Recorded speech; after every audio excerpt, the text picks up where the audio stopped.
আজকে তৈরি করে ফেলেছিলাম চিকেন কোফতা কারি। দেখতেই কত ইয়ামি লাগছে না? এটা কিন্তু খেতেও অনেক ইয়ামি।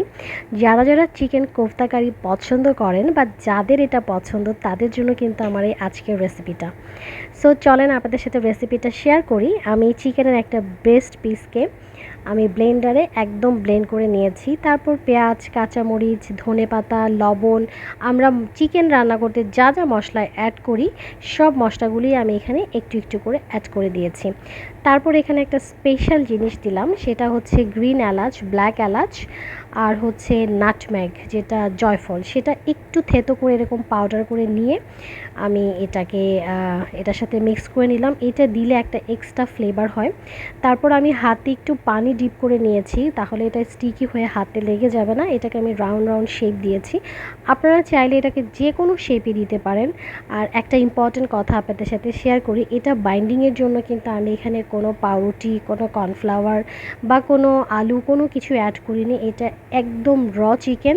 আমি এভাবেই কিন্তু বানাতে পছন্দ করি। আমি যখন কোফতাটা তৈরি করি, সেটা চিকেন হোক অথবা ফিশ হোক, আমি কিন্তু বাইন্ডিংসের জন্য কখনোই কোনো কিছু এটাতে অ্যাড করি না। একদম রটাই মেক করি, আমার কাছে সেটাই ভালো লাগে। এই তো আমার সব বলগুলো বানানো হয়ে গেছে। এখন আমি কুকিং প্রিপারেশনে চলে যাব।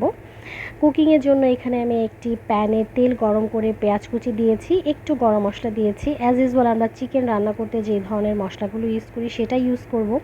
এখানে জিঞ্জার গার্লিক পেস্ট দিয়েছি, তারপর খুব ভালো করে ভুনে নিয়েছি।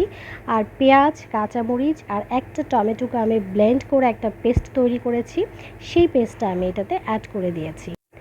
এখন মশলাগুলোকে ভুনে নেওয়ার পালা। আর যে কোনো রান্নাতেই আপনি মশলা যত সুন্দর করে ভুনবেন, খাবারের টেস্টটা কিন্তু তত সুন্দর হবে। আমি কিন্তু বেশ কয়েকবার পানি দিয়ে দিয়ে এটাকে ভুনে নিয়েছি।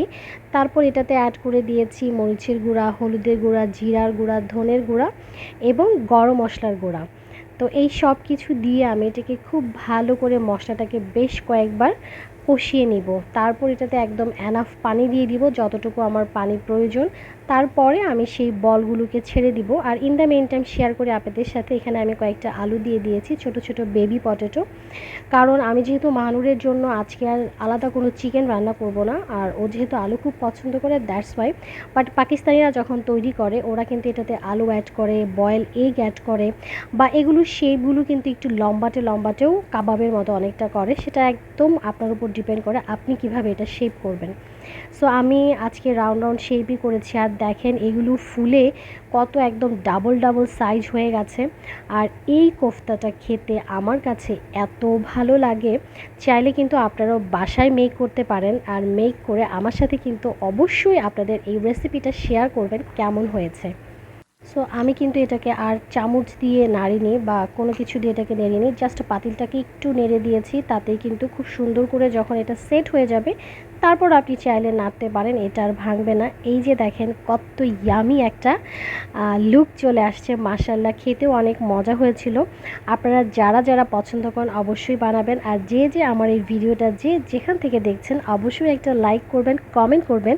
আপনাদের ভালোবাসা দিয়ে আমার পাশে থাকবেন। আর আমার ভিডিওটা যদি ভালো লেগে থাকে অবশ্যই কিন্তু শেয়ার করে দিবেন। আর এই যে দেখেন কতটা স্পঞ্জি হয়েছে ভিতরে, মাশাল্লাহ। বাই বাই, সবাই ভালো থাকবেন।